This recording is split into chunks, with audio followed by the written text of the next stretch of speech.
Bonjour, merci.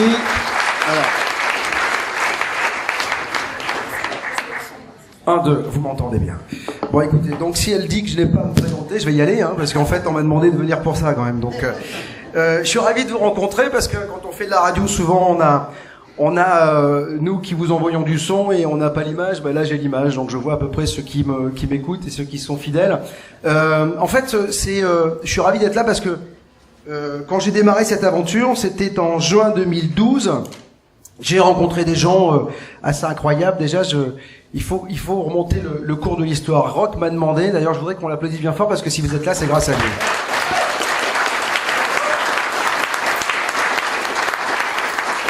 Je suis très fier parce qu'on est partenaire, il est partenaire de la radio et je suis partenaire de son magazine, donc on travaille ensemble et c'est très très bien. Et j'ai appris à connaître tout un tas de personnalités dans ce monde incroyable qui est celui de la folie, parce que vous le savez, vous êtes des fous, je suis un fou. Donc il y a 2 jours, un de mes invités me disait, on nous prend pour des gens qui sont dans des sectes, et puis il m'a dit, il y a un truc qui est vachement bien, il me dit, je pense que finalement, c'est le monde qui n'est pas éveillé qui est une secte. Et ceux qui sont éveillés, justement, ne sont pas dans la secte. Quoi qu'il en soit, on a décidé, j'ai décidé, puisque je suis producteur d'émissions de radio et de télé depuis pas mal de temps, de quitter le monde du show business, puisque ça faisait 30 ans que j'étais dans le show business. Quand j'ai le show business, c'est la radio classique, la télé. Certains ont peut-être vu des trucs à moi quand j'étais jeune et chevelu. Et puis, j'ai décidé donc en juin 2012, suite à l'appel d'une station qui est née ici, qui s'appelle Sud Radio, de me lancer dans cette aventure. En fait, on m'a proposé de faire un talk show le soir sur une radio qui était à la fois parisienne et toulousaine, qui s'appelle Ado FM. Et j'ai regardé un petit peu ce qui se passait dans le monde de la radio, puisque ça faisait longtemps que j'y étais. Et je me suis aperçu que le soir, il y avait du foot et du cul. Et puis je me suis dit, je vais essayer de faire autre chose, parce que ça ne sert pas à grand chose de faire du foot et du cul, parce qu'il y a déjà, et les gens font mieux que moi. Donc, en plus j'avais déjà fait du foot et du cul à la radio, donc voilà. Oui, on se refait pas. Mais dans tous les cas, j'ai regardé un petit peu, je suis allé aux États-Unis, je suis allé regarder un petit peu ce qui se passait, je suis allé voir ce qui se passait un petit peu là-bas. Et puis, je me suis aperçu qu'il y avait un journaliste politique qui s'appelait George Noory, qui avait créé il y a 10-15 ans une émission qui s'appelait Coast to Coast. Et j'ai regardé, j'ai écouté, puis je regardais sur tous les scores, parce que c'est que nous on est un petit peu traumatisé par l'audience quand on fait de la radio. Rock est traumatisé par ses chiffres de vente de magazines, bien qu'il est beaucoup plus tranquille que moi visiblement. Et moi je regardais les chiffres d'audience de cet Américain et je me disais, c'est hallucinant parce qu'il arrive, avec les sujets qu'il traite, il est numéro 1. C'est-à-dire qu'il était numéro 1, toutes stations confondues le soir. Et je me suis dit, mais c'est pas mal comme sujet ça quand même. Mais alors, vous allez me dire, donc tu as chopé ce sujet comme ça, comme si ça n'était un sujet sur le fromage ou le gigot. Eh ben non, parce qu'en fait, il n'y a rien. En fait, je pense qu'aujourd'hui, 1 an et demi après avoir lancé cette émission, qui est devenue une web radio maintenant, et on va y venir, je vais vous expliquer pourquoi, en fait, je m'aperçois que rien n'était là par hasard. Ce qui s'est passé, j'ai vécu des choses étranges dans ma vie que j'ai découvert au fur et à mesure. La première, ma sœur est dans le public, elle peut-être qu'à 6 ans de plus que moi, elle pourra peut-être témoigner un jour de cela, mais c'est mes parents qui me l'ont raconté. Quand j'étais môme, on habitait à Saint-Martin-du-Touche. Vous êtes toulousain, peut-être, vous connaissez, parce que je suis né ici quand même. Donc, d'ailleurs, il y a une statue bientôt, là, donc, et en fait, semble-t-il, quand j'étais môme, je vivais dans une maison que mes parents avaient achetée. Et j'étais réveillé toutes les nuits en pleurs par un monsieur qui était plutôt âgé, visiblement, et qui me pinçait. Donc j'avais 4, 5 ans, 6 ans, je ne sais plus, parce qu'on me l'a raconté quand j'étais adolescent. Et cette personne me dérangeait, donc je le racontais à mes parents, qui m'ont dit qu'est-ce que c'est, que tu dis des conneries, etc. Et puis jusqu'au moment où ma mère a commencé à se renseigner un petit peu ici ou là, et visiblement, cette personne ressemblait trait pour trait le père de l'ancien propriétaire qui était visiblement mort dans cette chambre. Donc mes parents ont vendu la maison et le plus troublant c'est qu'un mois après, le fils du propriétaire, du nouveau propriétaire, s'est pendu dans le grenier. Donc voilà, ça fait comme vous, waouh, ça fait peur. Donc je l'ai appris 10 ans plus tard. Donc c'est le premier événement un petit peu particulier. Et le deuxième est qu'un jour, en rentrant de voyage, j'étais allé très très loin, je suis très heureux de retrouver ma femme. Et je m'endors et durant cette nuit, je ne sais pas pourquoi, je me retrouve dans un coin de ma chambre, en l'air, en train de me regarder dormir avec ma femme à côté. Et à l'époque, j'étais à Skyrock, donc très très loin de cet univers de gens qui voyagent en dehors de leur corps. Vous imaginez bien le truc, hein. Et là, je me dis, je comprends pas, je me réveille le matin. Alors, les petites expériences étaient plutôt sympathiques parce que je me vois avec ma femme à côté, je sors, donc je vois toute ma chambre, je sors dehors et je réattaque mon corps. Et à ce moment-là, je me rendors, bien sûr, et puis le lendemain, je dis à ma femme, c'est pas ce qui m'est arrivé, il m'est arrivé un truc de dingue. Et elle me dit, le décalage horaire, parce que je venais d'un pays lointain, décalage horaire, j'ai dit, ouais, peut-être un rêve, et puis j'ai cru que j'étais mort, en fait, à un moment donné. À ce moment-là, la première fois, quand je me suis senti hors de mon corps, je me suis dit, je suis mort. Ça doit être ça, la mort. Et je suis revenu dans mon corps, et pendant un mois, je suis retourné à la radio, passer des disques et faire le con. Et puis un jour, je vais déjeuner chez une tante qui me dit, t'es rien arrivé récemment? Je dis, non, je vais aller voir 2 concerts. Ma femme m'a engueulé parce que je suis rentré tard, un peu abîmé, mais c'est tout. Elle me dit, t'es sûr qu'il t'a... Et puis je dis, ah ben tiens, si, il m'est arrivé un truc incroyable. Et je lui raconte l'histoire. Et pendant que je lui raconte l'histoire, je la voyais se marrer avec ma cousine. Je me dis, mais pourquoi vous marrez? Ma femme était là, elle était au courant de l'histoire. Et elle se demande aussi pourquoi ma tante et ma cousine étaient en train de se marrer. Et elle me dit, c'est pas arrivé tel soir, machin. Je fais si, et ce jour-là, on était en séminaire de méditation en Suisse et on a travaillé sur toi. Et là, moi, je suis tombé des nues, vous voyez ce que je veux dire. Mais comme j'étais pas dans l'univers, j'ai dit, elles ont fumé, là, c'est bon, et je suis reparti passer des disques en masque et rock et j'ai rigolé. Et tout ça pour vous dire que tout cela m'a emmené, en fait, m'a suivi, tous ces sujets m'ont suivi au fur et à mesure de ma vie, sans véritablement que ça m'obsède. Et jusqu'au jour de ce fameux mois de juin 2012, on me propose de faire ce talk show. Et là, pourquoi aux États-Unis je tombe sur ce talk show américain et je me dis, finalement, c'est peut-être le sujet, c'est peut-être le moment de parler de ces choses-là. Et je m'aperçois que 3 jours avant de prendre l'antenne, je me souviens, c'était un 28 août, je crois, sur Rado, je commence à avoir le palpitant qui commence à aller très très vite. Je me dis, mais dans quoi tu t'es embarqué? Dans quoi tu t'es embarqué? C'est-à-dire qu'en fait, je voyais que des fous, moi. C'est-à-dire que je regardais sur Internet des choses, je voyais des mecs qui parlaient de vie après la mort, des gens qui sortaient de leur corps. Alors, il y avait des trucs qui revenaient, des ovnis, des gens qui croyaient au complot. Je me suis dit, c'est pas possible, ça va pas bien se passer. Je recommence à regarder mes collaborateurs que j'avais emmenés dans l'aventure, qui eux commençaient à avoir 2 fois plus de gouttes d'eau que du père, en disant, si lui il flippe, je vous dis pas dans quel état ils étaient eux. Et puis, je me suis aperçu, après la première émission, j'ai dit, mais c'est fantastique. J'ai fait 3 heures, pas de musique, rien, hein, talk show total, un format qui n'existe pas en France, parce que même si vous écoutez Europe 1, France Inter, etc., c'est souvent coupé, tailladé, les gens n'ont pas le temps de s'exprimer, ça dure 10 minutes, on passe à autre chose. Là, le concept, c'était, je parle pendant 1 heure avec un invité, donc imaginez-vous que le lien avec l'invité doit être très fort, et on apprend à découvrir les gens. À la fin des 3 heures, je me suis dit, on tient un sujet. La crainte, c'était de se dire, est-ce qu'il y a suffisamment de gens en France pour pouvoir être à mes côtés tous les soirs pour faire 3 heures d'émission par soir. Et c'est là où j'ai vu que la pelote était énorme et que je commençais à tirer. Et en fait, je me suis aperçu qu'il y avait des univers assez incroyables et que les gens, finalement, n'étaient pas tous fous. C'est ce qui m'a le plus troublé, en fait, et qui me trouble encore, c'est la réalité, en fait, et la sincérité des propos qui sont tenus par les gens qui pourraient être pris pour des fous, pour le commun des mortels. Et quand on parle à ces gens-là, on se dit, mais c'est pas possible, ils peuvent pas être tous frappadingues. Voilà, parce qu'au début, on se dit, on va faire du show, on va faire poète-poète. Au début, on se dit, tiens, on va se foutre de sa gueule. Et puis finalement, très vite, on se dit qu'on ne peut pas se foutre de sa gueule, parce qu'il y a une vraie sincérité. Donc j'ai fait une émission, au début, qui ressemblait à ça. Alors je vais vous diffuser un petit peu. J'ai voulu faire connaître, j'ai pris toutes les choses que j'avais pu prendre dans mes années de radio et de show business. Je me suis dit, on va faire ça. S'il y a du son, c'est bien. Si on n'a pas, il faut brancher. Il est branché.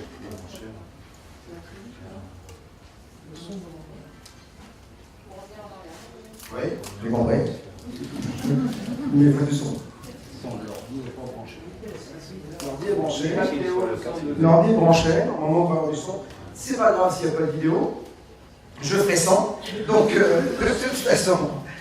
Donc, j'ai fait pas du spectacle, mais dans un premier temps, je me suis dit, il faut attirer le public, parce que j'étais quand même sur une radio de jeunes au départ, et en fait, je me suis aperçu que les jeunes n'étaient pas très intéressés par ces sujets. J'ai fait venir sur cette radio, qui était une radio qui s'appelle Ado FM, vous imaginez la difficulté pour moi de faire venir des gens qui avaient entre 35 et 50 ans, sur une radio qui s'appelait Ado FM. Il a fallu donc je trouve une crédibilité auprès du public, pour que je puisse avoir le fameux sésame, pour que les gens puissent venir. Donc, Cette émission, en 2 mois, elle a pris 20% d'audience.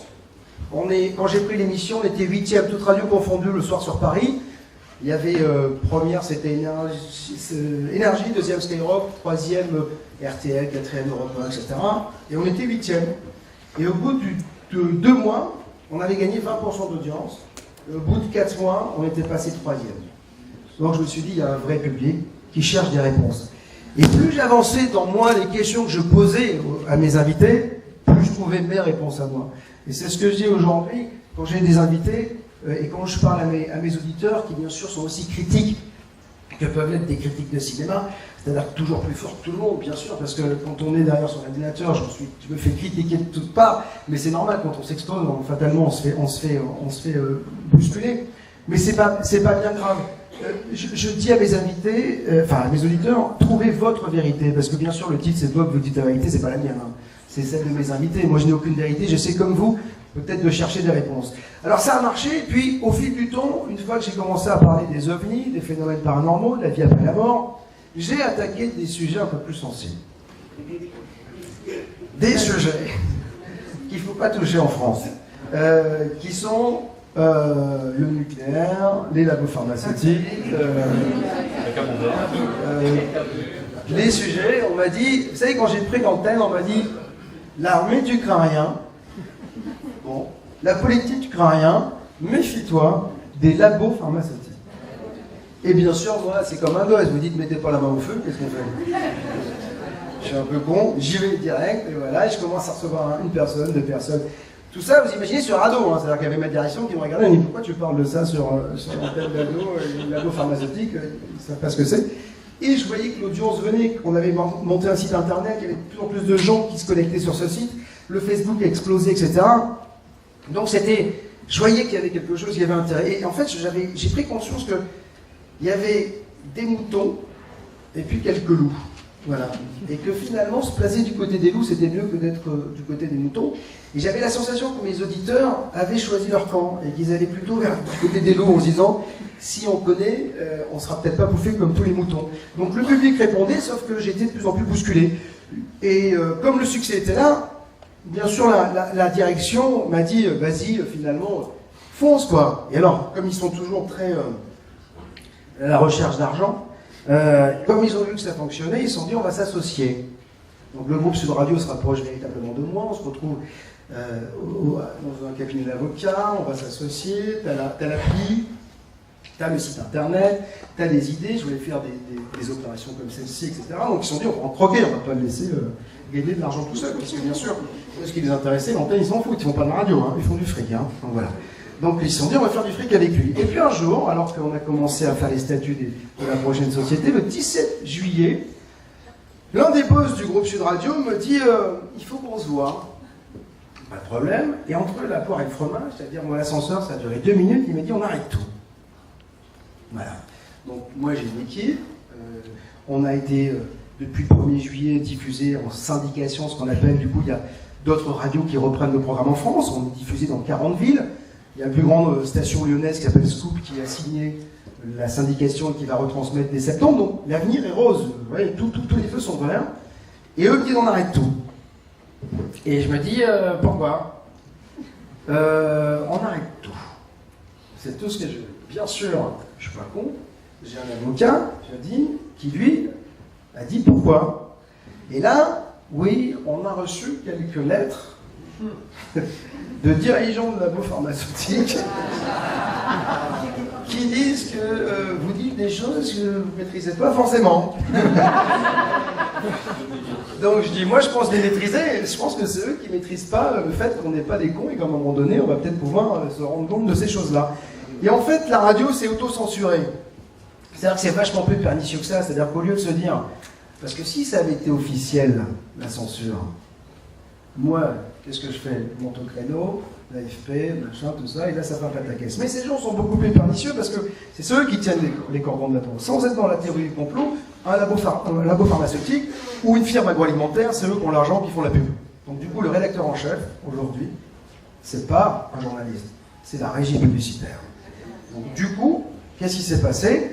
Eux ont eu peur de perdre, bien sûr, de l'argent, parce qu'ils avaient Sud Radio, Libération, TFM, AFM, une dizaine de stations. Donc si vous coupez un budget, bien sûr ça fait du bruit, donc clochonner en moins. Donc ils m'ont sacrifié sur l'autel de la censure, et qu'est-ce que j'ai fait? À ce moment-là, je ne sais pas, peut-être que quelqu'un là-haut ou quelqu'un d'autre m'a dit, profite de l'aubaine. Et là, j'ai fait du spectacle. Pendant une semaine, j'ai fait du spectacle, mais vraiment du spectacle. J'ai fait le happening, c'est-à-dire que j'ai fait mettre sur mon site internet la gueule avec un bandeau noir en disant censuré. Et là, pendant une semaine, j'ai pas eu le choix. J'ai eu un éclair de génie, j'ai dit au boss, j'ai dit d'accord, j'arrête le 27, mais tu me laisses la dernière semaine. Et pendant une semaine, j'ai dit le pouvoir a eu raison de moi. Je disais pas qui, parce que je ne pouvais pas, et parce que j'avais engagé une procédure contre ces labos pharmaceutiques. Et donc, fatalement, il fallait que je ferme ma gueule. Mon avocat me dit surtout, il ne faut pas un mot, il ne faut rien dire. Donc, j'étais Bob contre le pouvoir en place. Voilà. Donc, pendant une semaine, je me suis aperçu que j'avais fédéré une communauté. Et que ces gens-là, ça allait bien au-delà de la censure d'une émission de radio. Parce que c'était juste, en fait, ça représentait la société telle qu'elle est aujourd'hui. Il y a quelqu'un qui parle, et on veut l'empêcher de parler. Et c'était juste ça, et les gens ont adhéré. Alors, j'aurais pu faire du chocolat bio interdit, ils m'auraient suivi. Là, je faisais de la radio, ils m'ont suivi. Donc l'aventure a commencé là. Je me suis dit, comment je vais faire pour ne pas perdre cette communauté qui, pendant un an, s'est retrouvée dans les propos que j'ai pu faire passer sur cette antenne. Donc pendant une semaine, je leur ai dit, écoutez, je vais monter un PayPal, et puis vous allez me faire des dons. C'était complètement dingue, hein, ça, quand j'y pense aujourd'hui. Alors, bien sûr, escroc, voilà. Je leur ai dit, si vous voulez. Et je leur ai dit, pendant une semaine, je ne sais pas ce que je ferai à la rentrée, ce site internet va devenir notre communauté, puis on verra ce que je ferai. Donc, les dons sont arrivés en masse. Mais franchement, en une semaine, j'ai eu 8 000 € de dons, ce qui est énorme quand même. Et je me suis dit, je vais faire quoi de cet argent? Parce que c'est à la fois beaucoup et c'est à la fois pas grand-chose. Et à ce moment-là, j'ai mon ancien patron de Skyrock, qui s'appelle Pierre Bélanger, que vous avez peut-être entendu parler, dont vous avez peut-être entendu parler, qui est un fou de ces sujets, qui écoutait, il me dit, Bob, il faut que tu ailles sur le web.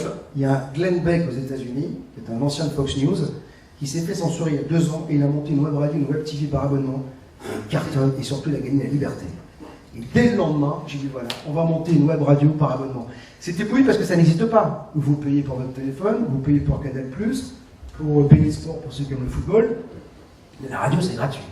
J'ai pris mon courage à 2 mains, sauf que là on est le 19 juillet, et que ma femme a prévu les vacances le 2 août.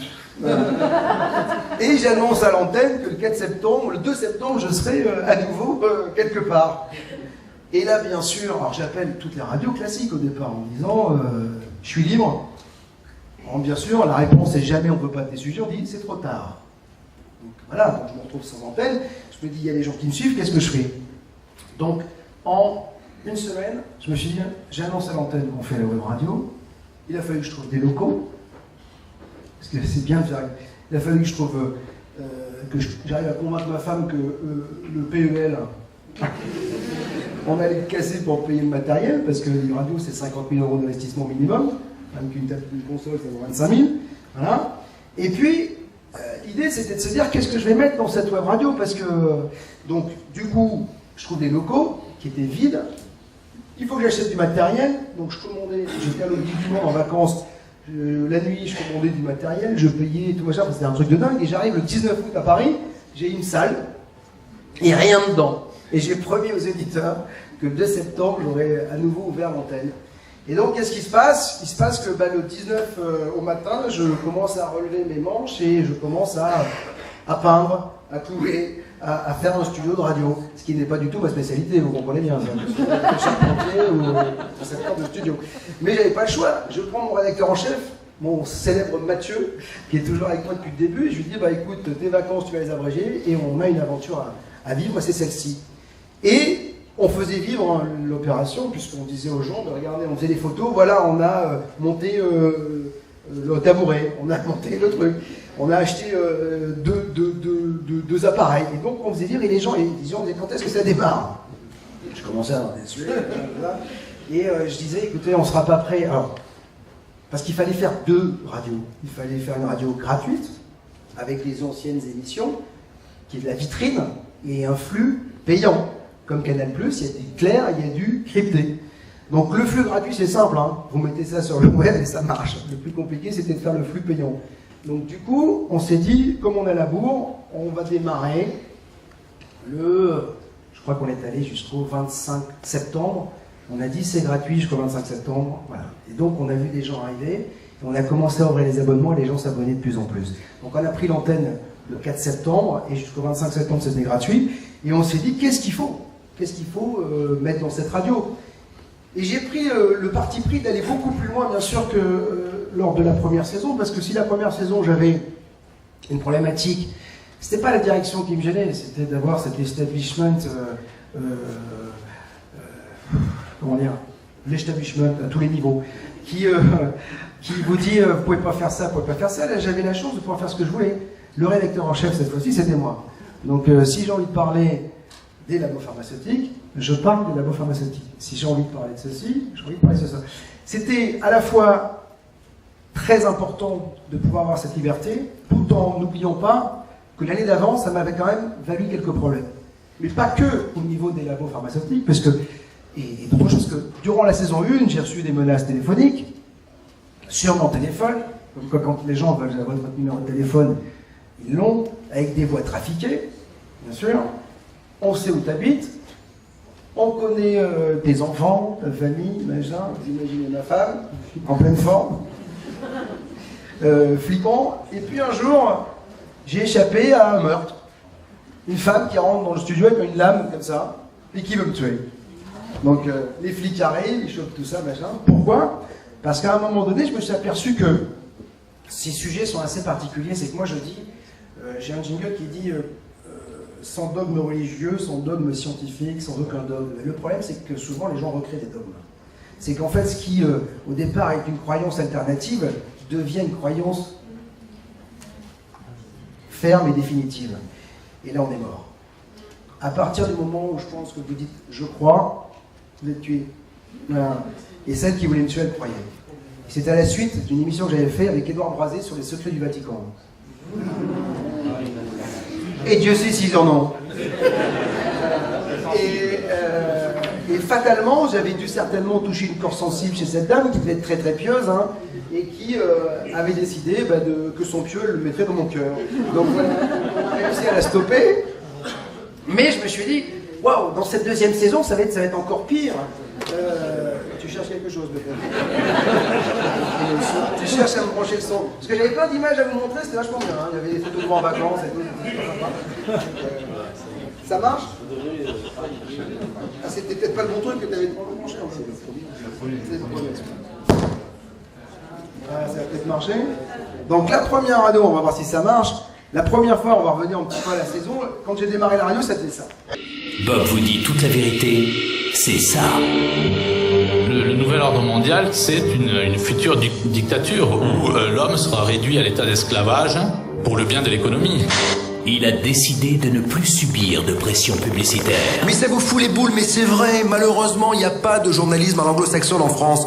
Le journalisme d'investigation n'existe pas. La pyramide de Bosnie, c'est un proto de pyramide. C'est-à-dire que c'est probablement les premières pyramides qui ont jamais été créées par l'humanité. C'est pas un signal qui est reçu, mais c'est un signal qui est émis. C'est encore une énigme. Tu comprends? C'est-à-dire que c'est la pyramide qui émet le son. Ouais, vous êtes en train de me dire que dans votre avion, un Mach 2, vous avez été dépassé par un objet volant non identifié. C'est un truc de dingue. Il est le premier à avoir créé une web radio et une web TV par abonnement consacrée à la vérité. Vous savez quoi? Quand j'ai décidé de vous dire toute la vérité, on m'a dit avec l'armée, tu crains rien. Avec les politiciens, tu crains rien. Méfie-toi simplement du lobby des labos pharmaceutiques. À ce jour, ils sont des milliers à l'écouter.